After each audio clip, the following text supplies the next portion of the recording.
Rock and roll. All right, ladies and gentlemen. Damn, the shirt look tight on me. Ladies and gentlemen, boys and girls, children of all ages. You know it's real when you see my nipples through this motherfucker. Bro. It's fucking crazy. It's cold in here. Yeah, I guess, man. I'm just fucking fat, man. I gotta figure that out. But ladies and gentlemen, boys and girls, children of all ages, Woodward Sports proudly brings to you is Woodward Sports Tag Team Champions of the World, not the country. The world. And it is JB and KG, Woodward Ringside, back with another one. Shout out to everybody that checks out these episodes. Make sure you're liking the episode, subscribing to Woodward Sports, and we going to keep this content coming as long as they allow our black asses to come in here and do it. And yeah, man, JB, how you feeling, man? It was a pretty crazy week, man. Crazy weekend, a lot of sports. We've been up and down, left and right. You already know. We say that every episode, but it's really the truth, y'all. We're working the shit out of it. It is really the truth. We have been up and down, left and right. I mean, remotes here and there, remotes getting canceled, things we got to figure out and everything. And it's just been a lot of sports and a lot of going on with UFC, boxing, some little headlines from WWE outside of the ring. But other than that, man, we're just living day to day. Yeah, trying to make it. No, absolutely. This will be a shorter episode. It's kind of a little bit slow on the news front. We didn't get a chance to touch on, the WWE ESPN deal that was struck, which is huge, by the way, especially with TKO going over to Paramount as well. I think that's kind of big. And we'll getting all the money. I mean, man, I'm trying to tell you, this is if money talk, bullshit walks. But we will get a little bit into that. Of course, we gotta cover UFC 319 because I kind of predicted this. I thought it would look a little better than what it looked, but at least you got to watch it. I didn't get a chance to catch. Hey, my boy Kazmat Shamaev, bro, just continues to be fucking unreal. Bro. Really, like, it was crazy. But it's 3 fights on the main card that I wanted to focus on. Because those were the 3 most entertaining. And big shout out to Michael Venom Page getting the dub in his fight against Jared Cannonier. This was a fight I was looking forward to because I mean Michael Venom Page, by all accounts, every time we've seen him, he is more of a showman. He is one of those guys. He very unorthodox style. He comes in there, he's dropping his hands, moving his head around. He fights a very not the standard way, but he's been known to be a knockout artist, and we've known that. He reminds me of Prime Anderson Silva in a lot of ways, bro. Okay. Like, and not to say that they are the same, level of fighter, but I do feel like there are a lot of similarities between the two. And like I said, you watch a Michael Venom Page fight, you'll never be disappointed, man. And Jared Cannonier, somebody who should not be slept on either. He's a damn good fighter. And man, but he was swinging that air the whole fucking night. I mean, Michael Venom Page, that was rough. That head movement was just unreal. Like, people that drop their hands either in boxing or UFC, 1 or 2 things are true about you. Either one, you a scrub fighter and you are risking your fucking life. Really, like I'm dead serious. Either you are a total scrub that's gonna get caught up and get knocked the fuck out, or you are very, very skilled and you are dangerous and you are not to be fucking with. And I think Michael Venom Page is on the other side of that because his head movement is just, and if you're going to drop your hands, I mean, your defense got to be on point. It but has to be. He proved that in this fight, and Jared Cannonier, he kind of took that approach that, maybe if I can get him to the ground, get him up against the cage, rough him up a little bit, maybe slow him down stamina-wise, that would benefit. But you got to give Michael Venom Page a lot of credit. His defense, takedown defense, immaculate in this fight. And even when times where it seemed like Jared was going to get the advantage and be able to get him on the ground, Michael Page was right there with him. And this one went the whole distance, but it was a masterclass, bro. And Michael Venom Page pretty much showed out, put on a striking clinic. Man, some of the combos he was landing on Cannonier, he did drop him in this fight too early in the fight. Man, it was that punch to the neck he gave him, absolutely fucking devastating. Jeez. Devastating, man. But no, shout out to Michael Venom Page, man. I'm trying to pull up the records here. I believe he is up 22. I want to make sure this is correct before I say it. Yes, 24-3 on his MMA All record. right, And impressive. he was somebody that was unranked too. So you do wonder if going forward, This puts him in a top spot. that puts him back in the mix in that division. But big shout out to Michael Venom Page. I didn't get a chance to really see the Lerone Murphy and Aaron Pico fight. Actually, that's a lie. That's a lie because I keep forgetting that their fight was the one that ended by spinning back elbow. But this was the night of the spinning back elbow, JB. Apparently. No, like this was crazy. And they announced on the broadcast that like there was only 9 other times before this night in UFC history that you had a knockout by spinning back elbow. And then you had 2 in the same night consecutively. So that shit, it was unreal, bro. It was unreal. But before actually, yeah, we can just hop into it, man, because Carlos Prates, man, big shout out to him. He gets the dub against Jeff Neal. Jeff Neal, somebody I've been a fan of for a while. But he's had a kind of spotty, track record, as it seems. He's a great striker. He's capable on the ground, but Carlos Prates, man, he was just accurate, bro. Like, and it's funny how this fight shook out because Jeff Neal started off kind of getting at Prates a little bit. He was hitting him with some nice combos. He was trying to cut off the cage from him, but Jeff Neal's problem is that he wasn't necessarily throwing. When you try to cut the ring off from somebody, you got to put the pressure on them and throw strikes as well. Yes. Otherwise, you just letting them freely move around, even at a lateral clip. And that's what the fuck Prates did. And basically just dancing around the cage at that point. And what that did is that gave Prates time to settle in. And the first time he was kind of able to settle in, he started giving Jeff Neal some of them combos back, and he started hitting them with some really, really accurate shots. And then a minute went by, and he settled in even more. And then we got the spinning back fist of fucking man. This shit was it came out of nowhere. It was nasty, JB. Definitely go back and watch it if you can. I will. That shit was nasty. It was brutal, man. So shout out to Carlos Prates. He improves to 22-7 on his career. He's moving up in the ranks, man. He's moving up in the ranks. I know he had a little trouble there as well, but I think he's starting to hit a stride now, and he's going to be a threat in that division, man. Especially if he continues to go out and put out performances like that. But it was just a great first round knockout for Carlos Prates, man, after Jeff Neal was kind of giving them the business in the first 30 to 45 seconds of this fight. Oh, shit. Yeah, so no. And of course, Lerone Murphy against Aaron Pico, another fight that ended very quickly. This shit, the spinning back elbow, the move of the night, man. And this one just seemingly came out of nowhere.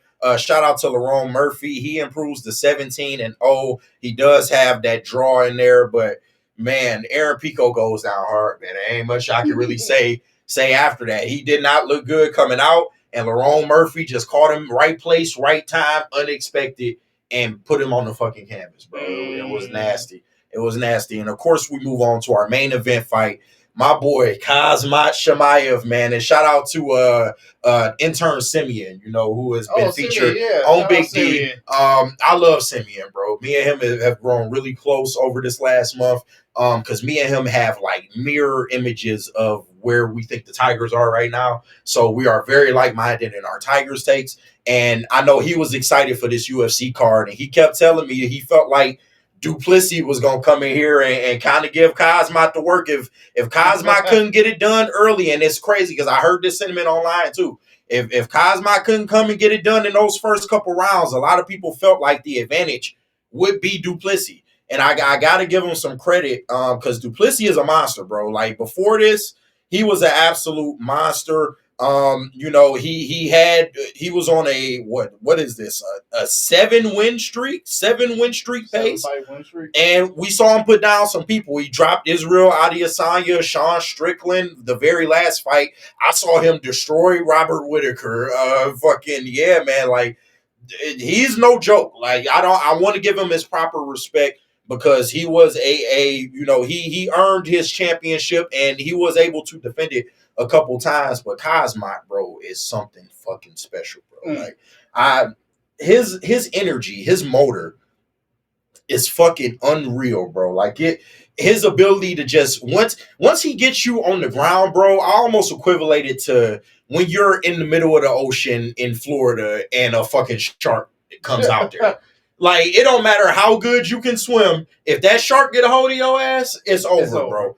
And when Cosmoc got a hold of Duplessis, it was just over from bell to fucking bell. It was like he stood no chance, bro. Like it was kind of, I was kind of surprised. I'm not gonna lie to you, because I thought that at least Duplessis at certain points would be able to keep it a stand-up fight. Mm-hmm. But what you saw is Khamzat Chimaev, he pepper him for the first maybe 10 to 15 seconds of the round, and then I'm taking your ass to the ground. And not only am I taking you to the ground, I'm working you on the ground. He was continuously hitting him. It was a couple times he got him in a crucifix. It was peppering him with fucking shots, bro. Like it was. I swear, JB, I just didn't think it was gonna be. I thought Cosmoc was gonna do damage. I didn't think it was just gonna be the fucking masterclass that he went in here and put on, bro. Like, wow. It was nasty, bro. Like Duplessis, I mean, to be honest about it, he kind of got embarrassed in this one, bro, because he just had no answer, bro. Like he kept the one moment that he had that I felt like he legitimately had a shot is when the first round, Cosmoc came out and took him to the ground. Before he was able to really get him in a good ground position, there was a moment there where it looked like Duplessis could have maybe got him in a north-south choke. But when he wasn't able to do that, Cosmoc was just able to dominate. He started leaning on him, using that body against him in top mount, and just was peppering him with shots. So like I brought up, he got him in the crucifix a couple times in this fight and was able to just rain down shots, bro. Like it was a fucking masterclass.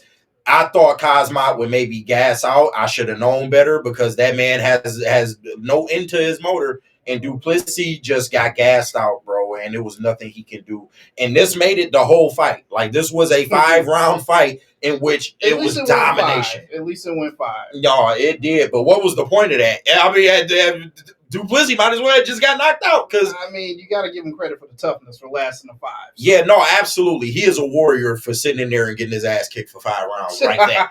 Because I couldn't imagine, man, this guy just constantly on you. And I know a lot of people would complain that, you know, it was an unentertaining fight and shit like that. Me personally, I love when wrestlers go in there and display their ability to fucking wrestle, bro. Like, because that is such a skill, bro. When you can just get somebody on the ground and just outwork them and tire them out over the course of a fight, that shit, man, I'm telling you, a good ground game can surpass a good stand-up game any day of the fucking week, bro. Like, I'm sorry.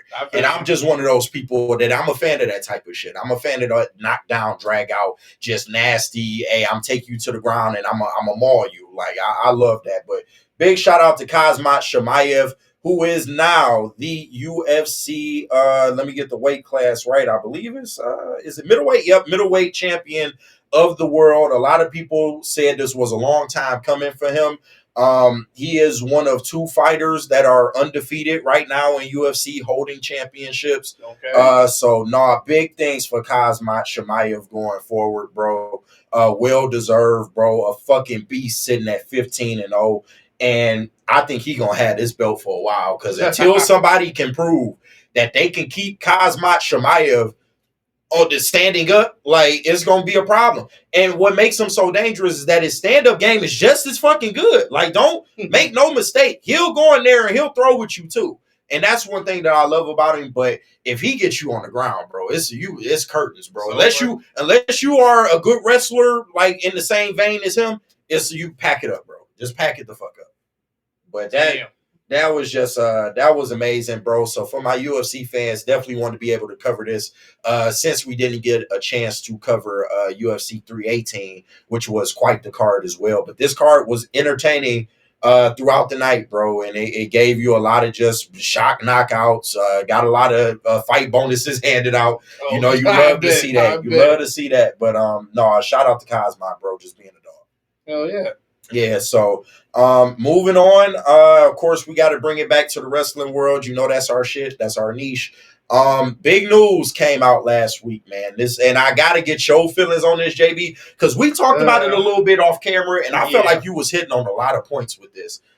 Because this does kind of maybe screw over the fan that was kind of relying on that $9.99 per month from Peacock, and being able to view all of these WWE events. And for people that have Netflix and that have not Paramount but have ESPN Plus, you're going to be okay, I guess. I expect ESPN Plus to kind of come up, but I definitely want to get your thoughts on here, and I'll give you a clear runway as to what you feel like the WWE product will be under ESPN, because they have struggled with their programming for well over the last 3 to 4 years now. And I just don't know with WWE going there. I don't know what the production is going to look like. And I don't know what this does for the little guy, the regular consumer. For regular consumer, yeah, you're getting screwed out of this. But production-wise, like, everything is going to go up, especially being with ESPN. I definitely think so. I mean, ESPN, they want to put on the best sporting events that they can right now. And adding wrestling to that with all the pay-per-views that they do, the premium live events that they do, like, yeah, they're going to thrive off this. Of course they wanted this, but as you said, this is going to screw the small-time person who was just paying that $10 a month to see Peacock as well, too. I wish we could go back to the WWE Network days, because that was just perfect back then. Yes, bro. I really wish we could have did that. All the money was going directly towards WWE. You weren't splitting it with someone else. You didn't have a middleman now. But now you got this direct-to-consumer package that they're putting together, handing out to you guys. Obviously, if you have still regular wire cable, or if somehow, some way you have like Hulu Plus with live TV or YouTube Live TV, something like that does have ESPN on it, you'll be in the safe zone. But there are still a lot of people who don't have either one of these, and are just now, you're screwed and now have to pay this price. Even if you do, you best believe a price increase is coming. Price increase will come. Don't think it's just, we throwing it in off the love, guys. No. There has to be some other money involved. One thing I know about TKO to this point, they coming for all the coin. And if you haven't learned by now, just watch WWE. Man, there is logos all over the fucking place. There's logos in spots I didn't even think you could. Oh my god! I didn't think they could fit logos in some of the places they put in these fucking logos. They fit logos wherever they can. Man, the mat, the fucking tables, the chairs, like the prime station in the corner, like it is a different turnbuckles themselves. I don't know if you've seen some of the turnbuckles. I've definitely seen the turnbuckles. That was the first to go, was the turnbuckles. But yeah, it is a different game, bro. And TKO, I can't necessarily be mad at it, because I'm not mad at it, but still, it just sucks for everyone else. No, absolutely, but they was never in this for everybody else. They are a $1 billion entity. They are a publicly traded company. And listen, like when you brought up WWE Network, that was, say what you want about Vince McMahon, that was one of the more genius ideas for it that he came up with WWE Network, because it was all under the WWE umbrella. You had every single piece of WWE footage under the WWE umbrella. Shout out Lance walking through. But you had everything in one place. You had the library, I'm talking about, from Bruno Sammartino up until the current product. You had everything you could possibly imagine, and they were giving that to people for, what were they charging for that at the time? It was $9.99. Yeah, it was $9.99 at the time, man. And I remember those days. I literally was able to rewatch the whole Raw Attitude Era from 97 to about 2002 effortlessly under the WWE Network model. We didn't know how good we had it back then. Like for real. And I do think streaming kind of, it kind of changed. It kind of forced their hand to maybe handle business a little differently. And I don't think that ultimately they wanted to turn the profit that they were maybe hoping for from WWE Network.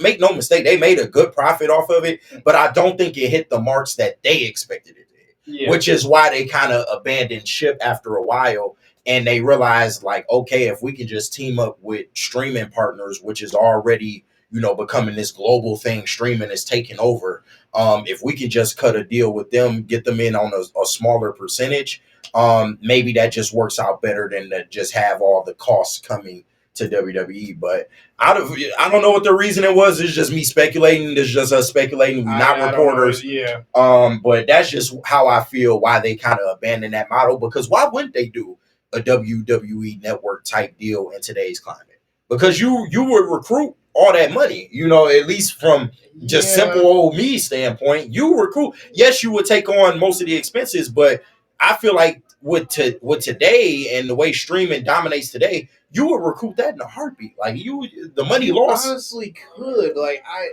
I don't know like what the whole point was jumping on ship with ESPN, because right now, honestly, if you're a passionate WWE fan, if you're a loyal, you're a diehard, of course, now that they got the new deal with ESPN, you're going to pay this regardless. But still, if you had the WWE network, we would have paid that regardless, depending on how you increase the price. Best believe they would have increased. If it was $30 a month, I guarantee you every WWE fan would shut the fuck up and pay that $30 a month. Like, it wouldn't matter. But that's WWE fans that are already invested in the product. What is that doing for the casual or the new fan? They may not be familiar with the WWE product. They may not want to risk the $30. Because I like the product, but I'm just somebody that parachutes in every now and again. I can't justify me adding a $30 surcharge to my bill when I'm already paying for a Netflix. Because streaming is crazy now. Streaming is crazy. Netflix $20, Paramount, they about to go up because they just struck a deal with UFC. So like that shit's about to go up. Best believe that. So in the era of streaming being raising their prices because it's in high demand, I don't know, man. Maybe WWE Network would be kind of like that model that wouldn't make as much money. But I mean, I don't know. But I'm just speaking from like the production standpoint, though. I'm worried, JB. I'm not gonna lie to you. Why, you think ESPN is gonna product place the hell out of you now? Well, of course they're gonna do that. I expect that. It's just, I don't know, man. Just gonna be too hokey. How are they gonna get Stephen A. Smith at a WrestleMania? How are they gonna handle a wrestling broadcast? I really wonder, bro, because we've seen them handle UFC, and I don't think it's been the worst shit in the world, but I don't think it's the best by any means. And it's just, I don't know, when you look at, and it's crazy, we've come a long way with ESPN. I remember when they were just strictly against sports entertainment, strictly against WWE. It's not a real sport. We'll never carry it on our network. And now they are literally now. It's crazy. They are literally going to have WWE like regular programming and PLEs, and I just wonder how it's going to work, bro, because they have struggled with their own programming for a long time, to the point where they have had to just go buy other entities. They went out and got Pat McAfee, that was already a sustainable model. They went out and got, a lot of shit. They went out and got NFL Network and Red Zone that was already a sustainable fucking product. Like, I don't know, man. I just worry about what the quality of those broadcasts would be with PLEs, because I felt like Peacock did a good job, minus the commercials. Those commercials just suck. Fucking atrocious. And I don't think that's going to change. ESPN is going to, come on, bro. No, we throwing a car commercial in there. We throwing an alcohol commercial. Yeah. Something like that. No, man, there's going to be a lot of ads and product placement. But I just worry about the quality of what those PLEs will look like. That's all. I think, like you said, you're going to get a shit ton of product placement, and who knows? Some of these events are probably going to start being sponsored by some people at ESPN, and a lot of them we are probably not going to like. Yeah, but it's yet to be seen. We're going to have Stephen A., doing a pre. I swear to God, if Stephen A. is on commentary for I'm telling you, man. And let me tell you, Roman Reigns. I can see it now. There should be no way Cody Rhodes should be in there with Roman Reigns. I can see it, man. I can see it. But it's yet to be seen. I just pray they don't fuck up WWE, and please don't fuck up Red Zone, dog. Please, bro. Please don't I need all 6 broadcasts at once. Don't give me 2 and have your little ad in the middle. I need as many games as fucking, man. I worry about it. I do. But I'll get one here for a couple minutes, one here for a couple minutes, commercial, couple minutes back here, Because couple minute commercial. Because NFL Network, yeah, they other content wasn't that good, but they hit the nail on the head with Red Zone, and they knew just how to like hang in with games, like when shit is going on. They were seamless and okay, some shit going on here. We gonna stick with this for a minute. Okay, we just caught this score over here. They were very, very good at being able to navigate that. And I just don't know if ESPN is that good. I think they might do the hot ticket to where the money's at. Like, if Joe Burrow is over here playing Patrick Mahomes, and even though it's a low-scoring game, we might stick with this longer, even though you're getting high-scoring over here with Denver and Indianapolis. Bro, I don't know, man. Fantasy owners, hey, it's good. We got a lot of questions coming up, but for sure, being able to view these games on a regular basis. But almost end of the show. We will wrap up within the next couple of minutes here, but just anything really catching your eye in the WWE landscape right just now? A couple things. I don't know if you've seen this, but Saturday, September 20th, WWE will go head-to-head with AEW. AEW's event, All In, we all know is very popular. Yep. But now WWE is trying to compete with them the same night with WrestlePalooza, an old ECW pay-per-view they had back in the day. Yeah. So that is the official premium live event that will take place the same day and time as All In. Man, no surprise there. I think you mean All Out. Is All Out? I think it's All Out. All Out or All In? I can't remember which one. I think All In was the previous one. But I mean that's no surprise. You've even heard rumors that John Cena's last match is going to go head up with AEW's World's End pay-per-view that they're gonna have at the end of the year. So and it's crazy because they originally had John Cena penciled in for a Saturday. His last match should be on Saturday night's main event, but I think they are moving that now. Ew, why would you do it? I don't think it's because you got to get some kind of value out of Saturday night's main event. And don't bring it back. Put someone else there in that spot. No, but I would. My only argument against it is respectfully. Back in the day, when they used to do Saturday night's main event, they would give you main event quality matches. And John Cena last match on NBC is nationally televised. It's a little more accessible to the common to the casual audience. I don't think that was a bad idea. But them moving it to a PLE now, I think that speaks volumes. And yeah, they gonna compete with AEW at every turn because say what you want about AEW for all the tribal fans in the chat or that watch us and maybe watch other wrestling entities. Say what y'all want about AEW, bro. They are in a renaissance period right now. They are seeing the most growth that they have ever seen. TV deal looking right.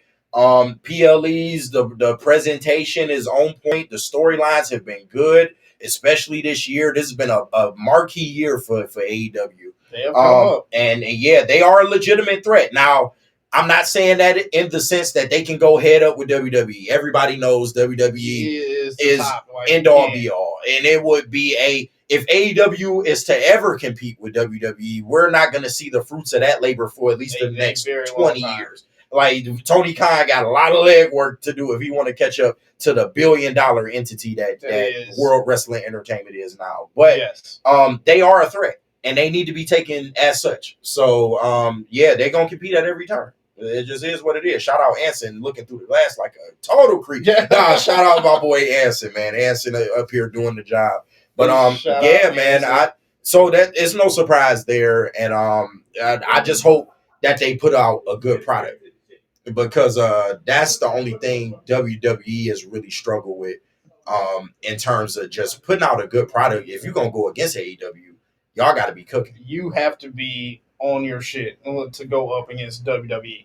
Otherwise, you're going to see that still steady progress, but WWE is just going to skyrocket you, and they're going to lap you every single time. Some other news that I heard, obviously, Naomi wasn't on Raw this past week. She will be on Raw tonight, giving out a statement. I don't know what the statement is, but do you know the medical reason as to why she was not on Monday Night Raw? Because they're keeping this very hush-hush. I hate the internet because everybody is speculating, she pregnant. Pregnant. Everybody in here pregnant. Shout out to We've seen this before with Becky Lynch when she had to relinquish the title, too. I think it's something a little deeper than that. I heard that it was actually I did. Don't quote me. I heard it was like maybe a knee issue. I heard that it was an actual injury as opposed to her being pregnant. Okay. So, and if that's the case, they said it is something that could keep her out for a while. And maybe I'm wrong on that. Maybe she is pregnant and she's taking time off. I don't know. So, because I feel like she knew, or she would kind of get She would have known. She would have known, like, hey, the WWE is about to make me world heavyweight champion, so maybe I don't want to get pregnant around this time period. So I don't know. You know, if she is pregnant, congratulations. I know that's something that she's wanted for a while now. And yeah, but it just sucks because she was cooking, bro. She was absolutely cooking right now. And yeah, man, it just sucks. She had all the momentum in the world, and I was really looking forward to seeing what she was going to be able to do going forward, man. But yeah, we don't know yet. Hopefully, it's not over for her in her run. But yeah, we'll definitely find out more answers tonight on Raw. Yeah. What do you think it is? I'm hoping that it's just a knee injury and it's not the pregnancy thing. And no, don't take offense to that as well either, because I knew how much she wanted this title run to go. But then I also know that she did want to start a family at some point in time and put a pause on the WWE career. But I think that she has the title right now. It's like, yeah, you know what? I want to stay on this ride to see how long it goes. So right. Hopefully it's just a knee injury. And shout out to Big Jim. He's the real winner in all of this. My boy Big Jim. Big keeping it oozy. I did want to give a quick shout out to AEW because I know we haven't covered them a lot since All In. I do like what they are doing, cooking up the Hangman MJF rivalry. MJF has since been kicked out of the Hurt Business.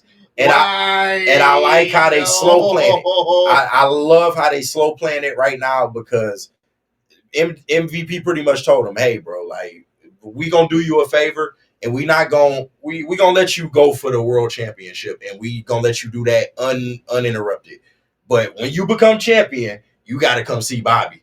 So I love that, bro. And yeah, dog, I think they're gonna be cooking with grease when MJF does finally become champion, because I think that's gonna be the destiny. And I'm not trying to shit on Hangman Page, but I think going into 2026, MJF is absolutely going to have a lock, man. Yeah, I think he's going to be your AEW World Champion. There's only like 3 storylines that I'm paying so close attention to. Obviously, Colt and Christian. They cooking with that over right there. Now, yes. Obviously, this MJF, Hangman Page, and also Toni Storm and her thing with Athena.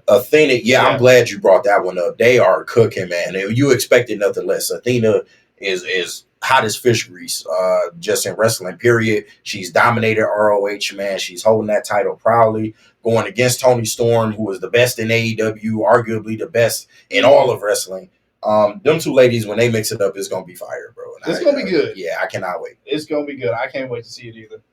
So, yeah, with that, man, we can go ahead and wrap it up here, man. Shout out to everybody that joined us for this episode. Got more good content coming on the way. We will be doing a bit more features as well. As you've seen, we had some interviews posted over the last couple of weeks. We getting some connections out here, man, and we look forward to Muay Thai as well too. Big shout out to Mid Muay Thai, knockouts in 3 counts. Shout out to my boy over there. We look to have him on the show coming up soon. And yeah, man, we're gonna continue to network and try to make this the best show possible. We will be back in studio eventually as well. So shout out to first time, long time, first time listeners. You know, we appreciate everybody, bro. And like the content, subscribe to Woodward Sports, and we are going to keep this coming. But this has been Woodward Ringside for JB, for KG. We are your Woodward Sports Tag Team Champions. Until next time. Peace.